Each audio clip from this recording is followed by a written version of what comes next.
Hard hitting vlogs.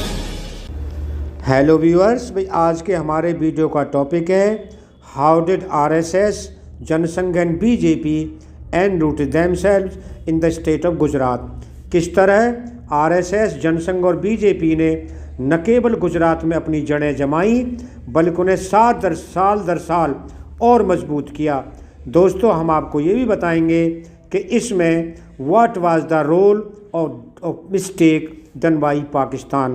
दोस्तों, जैसा कि आप जानते हैं कि गुजरात में चुनाव प्रचार सभा पर है। सत्ता पक्ष विकास के दावे कर रहा है तो विपक्ष उसकी खामियां गिना रहा है। इन सब के बीच हिंदुत्ववादी राजनीति का अपना एक मजबूत पहलू भी बना हुआ है।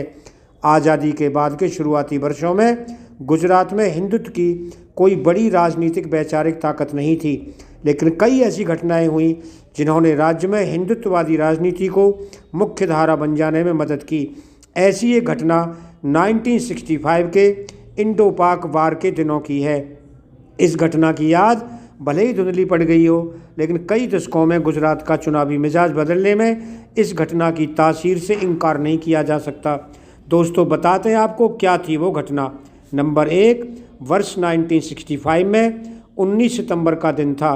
कराची के मौरीपुर एयरवेज से दोपहर बाद 3:30 बजे फ्लाइंग ऑफिसर कैस हुसैन को एक निर्देश मिला। कहा गया कि भुज के दक्षिण पश्चिम में एक संदिग्ध चीज़ रडार की नज़र में आई है, लिहाजा उसे चेक किया जाए। नंबर 2, अमेरिका में बना F-86 विमान लेकर हुसैन रवाना हुआ।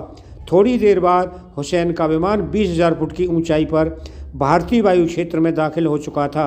नंबर 3, इसके बाद भारतीय सीमा के पास पाकिस्तानी ग्राउंड कंट्रोल स्टेशन से हुसैन को निर्देश मिला कि विमान को नीचे 3,000 फुट की ऊंचाई पर ले आओ, बाएं मुड़ो और टारगेट का विजुअल लो। नंबर 5, हुसैन ने वैसा ही किया। टारगेट नज़र आते ही हुसैन ने ग्राउंड कंट्रोल स्टेशन को जानकारी दी। टारगेट एक भारतीय विमान था। नंबर 6, यह ट्विन इंजन, ट्विन टेल और 4 साइड विंडो वाला विमान है। शायद 8 मीटर है और 3,000 फुट की ऊंचाई पर उड़ रहा है। अनकोट। कंट्रोलर को इतना बताकर हुसैन अगले निर्देश के इंतजार में भारतीय विमान के ऊपर चक्कर लगाता रहा। नंबर 7, थोड़ी देर में निर्देश आया, शूट कर दो। 25 साल के रंगरूट पायलट हुसैन ने मैसेज रिकन्फर्म करने को कहा। फिर वही जवाब मिला, शूट इट। शाम 7 बजे ऑल इंडिया रेडियो से खबर आई कि भारतीय सीमा में एक पाकिस्तानी जेट के हमले में भारत का एक सिविलियन एयरक्राफ्ट नष्ट हो गया है। विमान में गुजरात के मुख्यमंत्री बलवंत राय मेहता और उनकी पत्नी सरोजबेन सवार थे। उनके साथ उनके 3 सहायक, 1 पत्रकार और 2 पायलटों की भी मौत हो गई थी। दोस्तों, इस घटना के बारे में पाकिस्तानी पायलट हुसैन ने वर्ष 2011 में भारतीय विमान के पायलट रहे जहांगीर इंजीनियर की बेटी फरीदा सिंह को एक खत लिखा। हुसैन का कहना था कि भारतीय विमान सीमा के बेहद करीब काफ़ी देर से उड़ रहा था और ग्राउंड कंट्रोल को लगा कि कहीं इंडियन आर्मी ही सिविलियन प्लेन का इस्तेमाल तो नहीं कर रही है। अप्रैल में उसी इलाके में दोनों ओर से सैनिकों की झड़प हो चुकी थी, लिहाजा भारतीय विमान को शूट करने का आदेश दे दिया गया। हुसैन ने इसके लिए फरीदा से माफ़ी भी मांगी, लेकिन इस माफ़ी से ये सवाल ख़त्म नहीं हुआ कि जब पता लग चुका था कि विमान सिविलियन है तो यह मर्सी सिग्नल भी दे रहा है, तो शूट करने के बजाय उसे पाकिस्तानी सीमा में इमरजेंसी लैंडिंग के लिए फोर्स क्यों नहीं किया गया।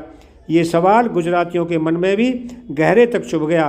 कईयों ने इसे पाकिस्तान के अलावा मुसलमानों से भी जोड़कर देखना शुरू किया और फिर इसके 4 साल बाद ही वह घटना हो गई जिसने महात्मा गांधी और सरदार वल्लभ भाई पटेल जैसे नेताओं की सारी मेहनत पर पानी फेर दिया। 1969 में गुजरात में बड़े पैमाने पर दंगा भड़क गया। यह आज़ादी के बाद गुजरात में पहला बड़ा खून खराबा था। नंबर 1, धार्मिक पुस्तकों के अपमान के मसले पर सितंबर में सबसे पहले अहमदाबाद में दंगा भड़का। बाद में इसकी जांच आनंद, नडियाड और बड़ोदरा तक पहुंच गई।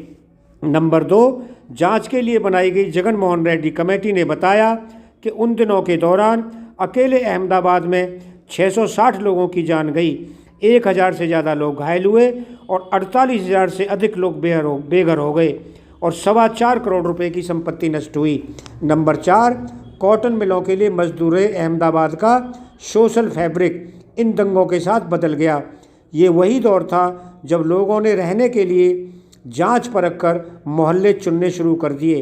दोस्तों, 1969 के दंगों को गुजरात की राजनीति में एक निर्णायक मोड़ के रूप में देखा जा सकता है। आज़ादी के बाद के शुरुआती वर्षों में गुजरात में हिंदुत्व को बड़ी राजनीतिक ताकत के रूप में नहीं देखा जाता था, लेकिन 1970 के दशक में वही राजनीति तेजी से बदली। कांग्रेस के सामने जो भारतीय जनसंघ अपने पैर टिकाने में दिक्कत महसूस करता था, वह देश में आपातकाल लगने और जनता पार्टी की सरकार बनने के बाद काफ़ी ताकतवर हो गया। व्यूअर्स, गुजरात में 1980 के बाद तेज हुई आरक्षण की बहस ने भी बीजेपी को पैर जमाने में मदद की। कांग्रेस ने क्षत्रिय, हरिजन, आदिवासी और मुसलमान का जो खाम समीकरण बना रखा था वह दरकने लगा। बीजेपी ने जवाब में पाटीदार, दलित और आदिवासी समुदायों पर फोकस किया। उसने हिंदुत्व की राजनीति को विकास से जोड़कर इसकी स्वीकार्यता बढ़ाई। गुजराती अस्मिता पर जोर दिया गया।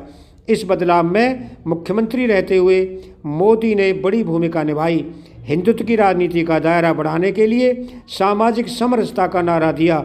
ओबीसी, दलित और आदिवासी समुदायों को पार्टी से बड़े पैमाने पर जोड़ा गया। इन तमाम कदमों से एक नई हिंदुत्ववादी राजनीति सामने आई। इस राजनीति में पहले की कम्युनल सेकुलर खेमेबंदी पर उतना जोर नहीं है, जोर डेवलपमेंट एजेंडा पर है। इन बदलावों के चलते ही बीजेपी गुजरात में एक के बाद एक चुनाव जीतती आ रही है। फ्रेंड्स, अगर आपको ये वीडियो पसंद आया हो तो चैनल को सब्सक्राइब करें, वीडियो को लाइक करें। आप लोगों का बहुत बहुत धन्यवाद।